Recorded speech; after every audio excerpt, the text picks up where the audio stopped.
Accord, désaccord avec Guillaume Durand sur Radio Classique et Paris Première. Frédéric est l'auteur donc d'un livre sur la géopolitique récent avec Yves Lacoste, géographe. Est-ce que vous avez l'impression qu'on doit s'attendre à des surprises concernant la politique étrangère de Donald Trump? Et lesquelles? Oui, c'est bien le problème. lesquelles le vrai problème, c'est qu'on ne sait pas y répondre pour une raison simple, c'est qu'au-delà des outrances liées à la campagne de Trump, enfin, après tout une campagne électorale, c'est ce que Max Weber appelait l'éthique de conviction. Bon, mais avant de passer dans l'éthique de responsabilité, il faut quand même régler les incohérences. Ça, c'est le deuxième problème, outre les outrances. Les incohérences, c'est tout ce que Trump a annoncé de contradictoire. Vous comprenez ? Le problème n'est pas qu'il ait dit quelque chose de trop fort ou d'exagéré sur le Japon, sur l'OTAN, sur l'Europe, sur l'Afrique. Le problème, ce sont les contradictions. Je vous en donne une massive, énorme. Nous allons redevenir ce que nous avions été auparavant, c'est-à-dire non seulement la première puissance mondiale, mais Great America Again. Exactement, et bien plus et bien mieux que ces dernières années. Moi, je n'imagine pas un seul instant que Trump ait pensé à la puissance au sens du soft power, au sens de la culture américaine à travers le monde. Ça, je n'y crois pas un seul instant. Par conséquent, si vous voulez remonter, revenir en puissance, il faut fabriquer des avions, des canons, des missiles et former des hommes. Il faut les déployer. Or, qu'est-ce qu'il dit ? L'isolationnisme, c'est fondamental. Nous allons d'abord nous préoccuper de nous-mêmes et limiter les dépenses budgétaires. Dans le même temps, il annonçait une augmentation du budget de la défense. Est-ce que vous considérez qu'on peut prendre vraiment des leçons? Là, je parle d'abord avec vous parce que vous êtes notre géopoliticien, mais est-ce qu'on peut vraiment tirer des leçons pour la campagne française? On va en parler avec Bruno, justement, de la victoire de Trump. Est-ce qu'il y a une adéquation Trump-Le Pen, Trump, une partie du programme de la droite? Très franchement, je ne pense pas. Parce que Trump, au fond, c'est pas seulement une forme d'extrême droite américaine. Après tout, regardez écoutez ce que dit Sanders il y a quelques jours de cela. Au fond, il y a des choses qu'on peut retrouver dans son programme et dans le mien. Donc je dirais que c'est davantage quelque chose, une forme de populisme particulier, et notamment particulier aux États-Unis. Je rappelle quand même, notamment pour ce qui concerne les affaires étrangères, que 17% des Américains ont un passeport. Les Américains ne s'intéressent pas beaucoup en tout cas, aux affaires étrangères. Trump non plus. Et puisque vous me posez la question en tant que géopolitologue, je dois vous dire que de ce point de vue-là, pas d'appétence pour les affaires étrangères, pas de bilan, pas d'expérience, et pour l'instant en tout cas, pas d'équipe, ça promet des points d'interrogation. Alors un point d'interrogation à la tête du Malawi, c'est pas trop grave, sauf peut-être pour le Malawi, mais un vrai, pour le Malawi. C'est ni pour ses voisins, ça peut être problématique au niveau local, mais un grand point d'interrogation à la tête de la première puissance mondiale, si vous voulez, ça pose quand même quelques problèmes. Alain Juppé était sur RTL ce matin, voici ce qu'il dit sur les sondages, le commentaire sera de Bruno dans un instant. J'ai toujours regardé les sondages avec la plus grande prudence. J'ai toujours dit que rien n'était joué. Le corps électoral est mal connu dans cette élection, qui est tout à fait inédite. Je suis toujours en tête, si je peux simplement le souligner. Voilà, c'est quand même quelque chose d'assez encourageant. Pour le reste, je pense que François Fillon était sans doute sous-estimé dans les sondages précédents. Et puis ensuite, je concentre toutes les attaques de tous les côtés. Et ça finit parfois par faire quelques dégâts, bien sûr. François Baroin était sur France Inter et soutient, vous le savez, Nicolas Sarkozy. Voici ce qu'il pense de la remontée, entre guillemets, de François Fillon. Nous l'écoutons. Je fais pas partie des ministres qui ont fait partie de son gouvernement et qui s'excusent d'avoir été en action. Et j'avais bien aimé travailler avec François Fillon, qui était un homme rigoureux. Je l'ai accompagné naturellement. Ça n'a pas marché. L'UMP a failli mourir. Nicolas Sarkozy, courageusement, est revenu. Et je l'accompagne depuis ce moment-là. Il est aujourd'hui probablement le seul à pouvoir porter des réformes indispensables à notre pays dans les mois qui viennent. Voilà, Bruno, comment vous voyez justement cette dernière semaine avant le premier tour de la primaire dimanche prochain? Dire, quelle question. Moi, je vais vous dire, je suis pas très surpris de la remontée de François Fillon, telle que les sondages permettent de l'observer. Pour une raison très simple. Qu'est-ce qui a structuré idéologiquement et culturellement la droite depuis 4 ans? C'est la lutte contre le mariage pour tous. Le mai 68 conservateur. Bon. Vous avez tout un bloc de la société française, 35%, si j'en crois les sociologues, qui se reconnaît là-dedans. Et c'est ce bloc-là qui est au centre de la droite. Bon, première constatation. Deuxième constatation. Parmi les 7 candidats à la primaire, vous en avez 5 qui ont déjà dit, la loi Taubira, elle est ce qu'elle est, elle bougera pas, on n'y touche pas, le débat est clos, c'est terminé. C'est-à-dire que ils ont claqué la porte au nez à ce bloc-là. Il faut dire d'ailleurs que Trump a dit la même chose aux États-Unis sur le mariage homosexuel. Oui, n'y reviendrait pas. Oui, justement, c'est ça qui est intéressant d'ailleurs.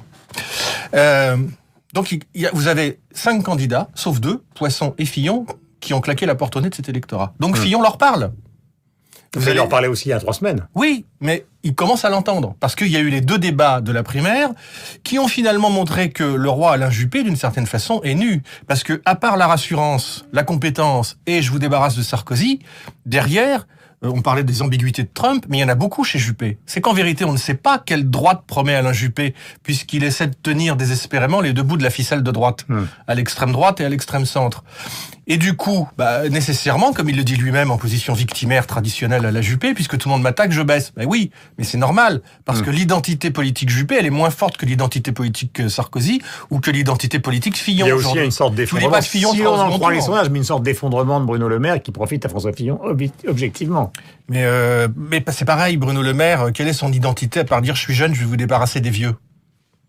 C'est tout. Mais là, c'est une question d'image, parce que par exemple... Non, c'est une question de sens politique. Non, mais il y a un paradoxe autour de Le Maire. L'Institut Montaigne, quand il a été question de juger la crédibilité, vous le savez, des programmes, a dit finalement le plus sérieux, c'est celui de Bruno Le Maire. Et plus on dit qu'il est sérieux, plus on a l'impression qu'il est justement une sorte d'angelot. Encore une fois, c'est une question d'incarnation, c'est-à-dire...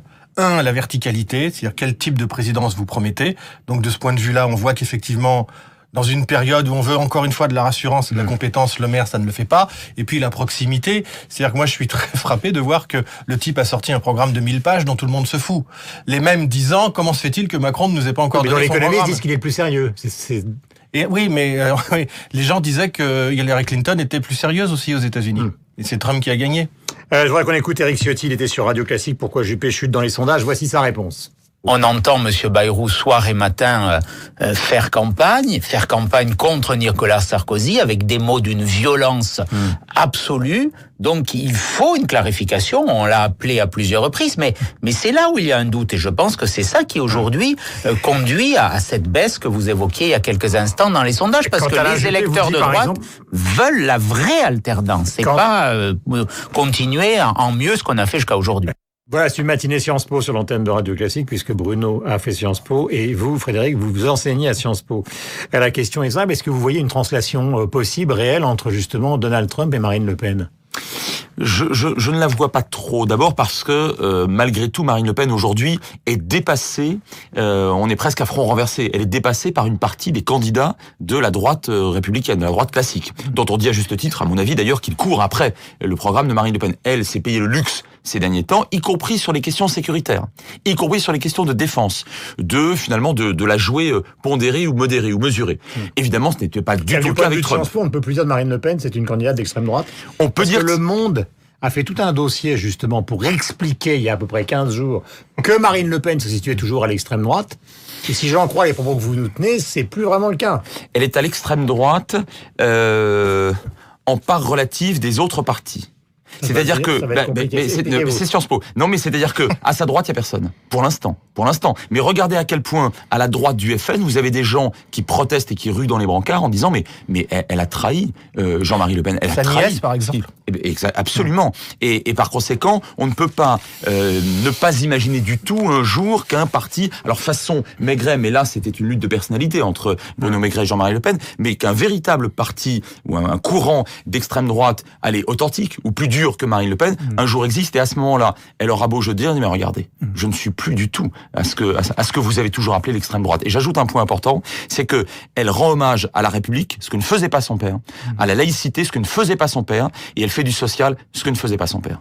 Qui d'après vous va gagner la primaire ? Moi, je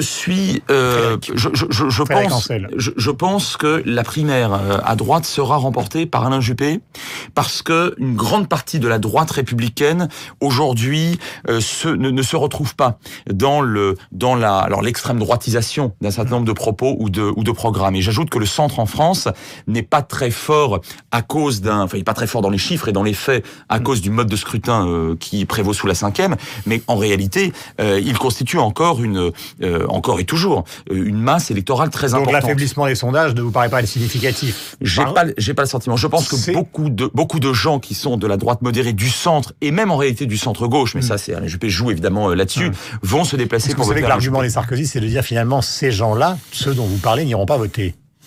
Ça sera toute.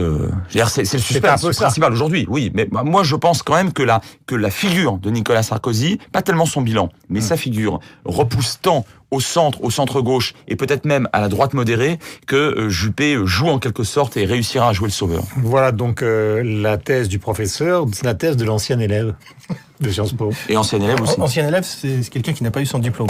C'est quand même, je suis diplômé. Voilà, pareil pour moi. Moi, je vais vous dire... Juppé ou Sarkozy ou Fillon? Mais je ne sais pas. Moi, je suis beaucoup plus prudent. Évidemment, si je regarde les sondages, notamment les projections sur le second tour, je vois que Juppé a de l'avance. Bon, simplement, la droite, elle aura un problème. Premièrement, alors c'est là où il y a un point de rapprochement avec Trump.